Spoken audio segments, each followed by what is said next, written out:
Bike चोरी gang को धरिला police.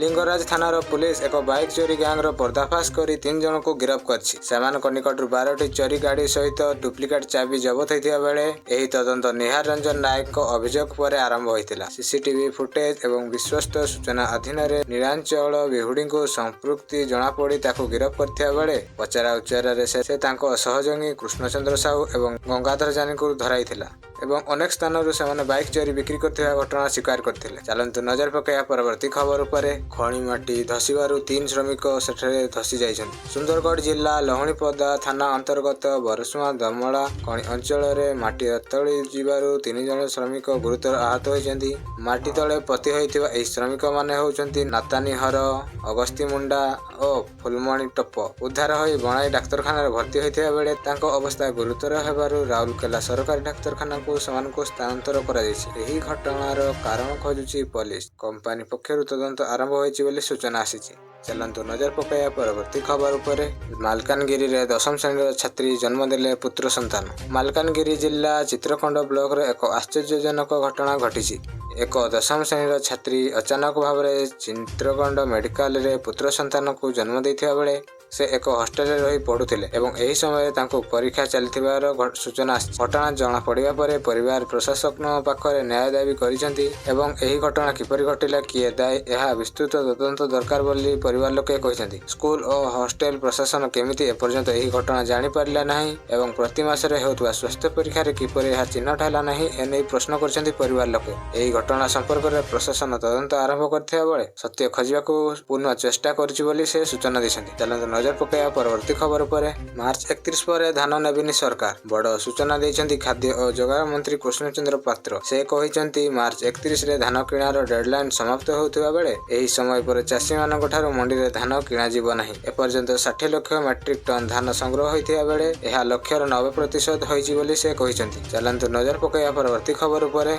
Subhadra योजना 1 कोटी महिला को मार्च 8 रे मिलिबो द्वितीय किस्ती। आंतर्जातिक महिला दिवस मार्च 8 रे अवसर रे सुभद्रा योजनार अधीन रे ओडिशा 1 कोटी योग्य महिला को 5000 टंकार द्वितीय किस्ती देबे। उपमुख्यमंत्री प्रभाती परिडाଙ୍କ सूचना अनुसार 98 लाख महिला पूर्व एही लाभ पाइथिबा बेले एबे अतिरिक्त 2 लाख महिला को खाता को जेबो एही टंका। सरकार सुभद्रा प्लस अधीन रे नूतन कार्यक्रम अमल करिबा बेले जेउथिरे किशोरी सुभद्रा, सुभद्रा संचय, सुभद्रा सखी परि अनेक पदक्षेप रही। एनपीसीआर क्लियर कले अधिक महिला को टंका मिलिबो बोली से कहिसेंति। चलंतु नजर पकाया परवर्ती खबर उपरे। राशन कार्ड कटिजिबा प्रसंग में मंत्री कृष्णचंद्र पात्र बड़ बयान। खाद्य और जोगाण मंत्री कृष्णचंद्र पात्र आज बड़ बयान देई कहिसेंति जे आयकर फाइल करिले भी राशन कार्ड कटिबो नाही। राज्य सरकार डोर टू डोर वेरिफिकेशन करी तदंत करिवो। एथिरे से कहिसेंति जे अधिकारी माने ग्राम और सहर रे लिस्ट नेई वेरिफिकेशन करिवे। जे माने ग्रामांचल रे मासिक आय 10,000 टंका एवं सहरांचल रे 15,000 टंका रो अधिक आय करूछन्ति समानकर राशन कार्ड काटी दिया जो। जदि कहार अन्याय भाव रे कार्ड कटि जाए सेमानक विभाग को जणाइबे। तदंत पर आवश्यक कार्यक्रम नियाजिबो। गरीब माने जे माने प्रकृतर एही सहायतार हक सेमाने राशन कार्ड बंद हबो नै बोली से कहिसेंति। जे माने अन्याय रूपे एही लाभ उठाउछन्ति सेमानक राशन कार्ड बंद कर दिया जो। एने मंत्री अधिकारी को स्पष्ट निर्देश दैथिबा बेले जहार मानदंड अनुसार अधिक आय अछि ताकर राशन कार्ड बंद कर देबा पई से सूचना दैछन्ति। चलंतु नजर पकाया परवर्ती खबर उपरे। बिटकॉइन ठकई मामला। सीबीआई देशर 60टी स्थान रे करिछि चढ़ाव। सीबीआई बिटकॉइन ठकई मामला रे दिल्ली, बेंगालुरु, चंडीगढ़, कोल्हापुर और अन्य स्थान रे चढ़ाव करथिबा बेले एही योजना रे उच्च लाभ प्रतिश्रुति देई लोक ठका जायथिबा एवं सोशल मीडिया माध्यम रे एही प्रचार हेतिबा लागि एहा करा जायथिला। एही तदंत रे 350 कोटी टंकार अवैध कारोबार होइथिबार जणा पड़िछि। पूर्वरु एही मामला रे 7टी राज्य रे 10 रु अधिक स्थान रे चढ़ाव होइथिबा बेले जेउठी नगद 34 लाख टंका एवं 38,419 डॉलर मूल्यर क्रिप्टो करेंसी, मोबाइल, लैपटॉप और अन्य जिनिस प्रमाण पत्र जबत होइतिला। चलंतु नजर पकाया परवर्ती खबर उपरे। सीबीएस 10म बोर्ड परीक्षा वर्ष को 2 थर हो बोली आसिला सूचना। सीबीएस बोर्ड 2026 रु वर्ष को 2 थर 10म श्रेणी बोर्ड परीक्षा आयोजन करा जिवो। प्रथम वर्षीय परीक्षा फेब्रुआरी मार्च एवं द्वितीय वर्षीय परीक्षा मे मासरे हेबो। एही परीक्षा संपूर्ण सिलेबस उपर आधारित हेउथबा बेले यद्यपि प्रैक्टिकल परीक्षा केवल थरे हेबो। छात्र छात्री एक बा उभय पर्याय रे परीक्षा देई पारिबे एवं श्रेष्ठ स्कोर विचार को नियाजिबो बोली सूचना आछि। एही पदक्षेप छात्र छात्री उपरे परीक्षार चाप को कमाइबा पई करा जायथिबार सूचना आछि। चलंतु नजर पकाया परवर्ती खबर उपरे। एबे ओडिशा गस्तरे आसीबे जेपी नड्डा। କେନ୍ଦ୍ର ସ୍ୱାସ୍ଥ୍ୟ ମନ୍ତ୍ରୀ ଏବଂ ବିଜେପି ରାଷ୍ଟ୍ରୀୟ ଅଧ୍ୟକ୍ଷ ଜେପି ନଡ୍ଡା ଫେବୃଆରୀ 28ରେ ପୁରୀ ଗସ୍ତରେ ଆସିବେ। ସେ ଜାତୀୟ ସ୍ୱାସ୍ଥ୍ୟ ମିଶନ କାର୍ଯ୍ୟକ୍ରମରେ ଯୋଗ ଦେବେ ବୋଲି ସୂଚନା ଆସିଛି, ଯେଉଁଥିରେ ବିଭିନ୍ନ ରାଜ୍ୟର ସ୍ୱାସ୍ଥ୍ୟ ସଚିବମାନେ ମଧ୍ୟ ଉପସ୍ଥିତ ରହିବେ। ଏହି ସମ୍ମିଳନୀ ସମୟରେ ସେ ନବମ ଥର ଜାତୀୟ ଶିଖର ସମ୍ମିଳନୀର ରିପୋର୍ଟ, ନବସୃଜନ ଏବଂ 16ତମ ସାଧାରଣ ସମୀକ୍ଷା ମିଶନ ରିପୋର୍ଟ ଲୋକାର୍ପଣ କରିବେ ବୋଲି ସୂଚନା ଆସିଛି। ଏଥିରେ ଓଡ଼ିଶାର ମୁଖ୍ୟମନ୍ତ୍ରୀ ମୋହନ ଚରଣ ମାଝୀ ଏବଂ ସ୍ୱାସ୍ଥ୍ୟ ମନ୍ତ୍ରୀ ମୁକେଶ ମହାଲିକ ଉପସ୍ଥିତ ରହିବେ। ଏହି ଦୁଇଦିନିଆ କାର୍ଯ୍ୟକ୍ରମ ପୁରୀର ସ୍ତୋପି ପ୍ରିମିୟମ ବିଚ୍ ରିଜର୍ଟରେ ଅନୁଷ୍ଠିତ ହେବ ବୋଲି ସୂଚନା ଆସିଛି। ପଛ ବର୍ଷ ସେପ୍ଟେମ୍ବର 26ରେ ନଡ୍ଡା ଶେଷ ଥର ପାଇଁ ଓଡ଼ିଶା ଗସ୍ତରେ ଆସିଥିଲେ। ଚାଲନ୍ତୁ ନଜର ପକାଇବା ପରବର୍ତ୍ତୀ ଖବର ଉପରେ। ଆକାଶ ଛୁଆଁ ଅଣ୍ଡା ଦର। ଗୋଟିଏ ଅଣ୍ଡାର ମୂଲ୍ୟ ହେଉଛି 36 ଟଙ୍କା। ସାରା ବିଶ୍ୱରେ ଅଣ୍ଡା ଏକ ମୁଖ୍ୟ ଖାଦ୍ୟ ହୋଇଥିବା ବେଳେ ଆମେରିକାରେ ଏହାର ମୂଲ୍ୟ ଅଭୂତପୂର୍ବ ଭାବରେ ବୃଦ୍ଧି ପାଇଛି। ଗୋଟିଏ ଅଣ୍ଡାର ମୂଲ୍ୟ ସେଠାକାରେ 36 ଟଙ୍କାରେ ପହଞ୍ଚିଥିବା ବେଳେ ଡଜନକୁ 429 ଟଙ୍କା ହୋଇଛି। ବାର୍ଡ ଫ୍ଲୁ ପ୍ରଭାବରେ କୁକୁଡ଼ା ଫାର୍ମ ନଷ୍ଟ ହେବା ଯୋଗୁଁ ଏହାର ବୃଦ୍ଧି ହୋଇଛି ବୋଲି ସୂଚନା ଆସିଛି। ସରକାର ଏହି ସ୍ଥିତି ସମ୍ଭାଳିବା ପାଇଁ ପ୍ରୟାସ କରୁଥିବା ବେଳେ ଦୈନନ୍ଦିନ ଜୀବନରେ ଏହାର ପ୍ରଭାବ ଅଧିକ ଦେଖିବାକୁ ମିଳିଛି। ଚାଲନ୍ତୁ ନଜର ପକାଇବା ପରବର୍ତ୍ତୀ ଖବର ଉପରେ।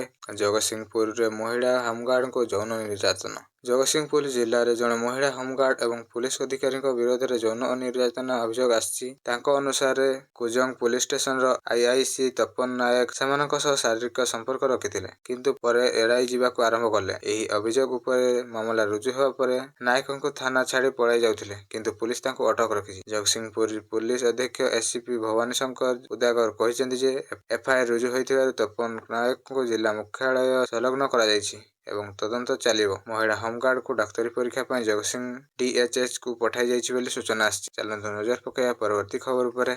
ସୋନମ ୱାଙ୍ଗଚୁକଙ୍କ ଚେତାବନୀ।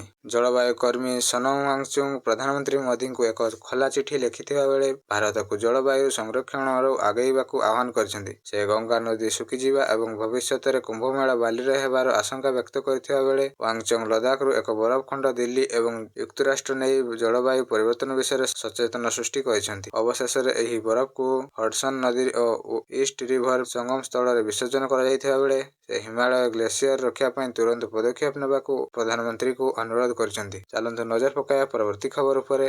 ପାକିସ୍ତାନରେ ଭାରତୀୟ ପତାକା ଉଡ଼ାଇ ଯୁବକ ଗିରଫ। ପାକିସ୍ତାନର ଲାହୋର ଗଦ୍ଦାଫି ଷ୍ଟାଡିୟମରେ ଚାମ୍ପିୟନ ଟ୍ରଫି ମ୍ୟାଚ ବେଳେ ଜଣେ ଯୁବକ ଭାରତୀୟ ଜାତୀୟ ପତାକା ଉଡ଼ାଇବାରୁ ଗିରଫ ହୋଇଛି। ସୁରକ୍ଷା କର୍ମୀମାନେ ତାକୁ ଧରି ତ୍ରିରଙ୍ଗା ଜବତ କରି ଷ୍ଟାଡିୟମ ବାହାରକୁ ନେଇଯାଇଥିଲେ। ଏହି ଘଟଣାରେ ଭିଡିଓ ସୋସିଆଲ ମିଡିଆରେ ଭାଇରାଲ ହେଉଥିବାର ସୂଚନା ମିଳିଛି। ଏହି ଘଟଣା ଲାହୋରରେ ଅଷ୍ଟ୍ରେଲିଆ ଓ ଇଂଲଣ୍ଡ ମଧ୍ୟରେ ଚାଲିଥିବା ମ୍ୟାଚ ସମୟରେ ଘଟିଥିବା ବୋଲି କୁହାଯାଉଛି। ଚାଲନ୍ତୁ ନଜର ପକାଇବା ପରବର୍ତ୍ତୀ ଖବର ଉପରେ।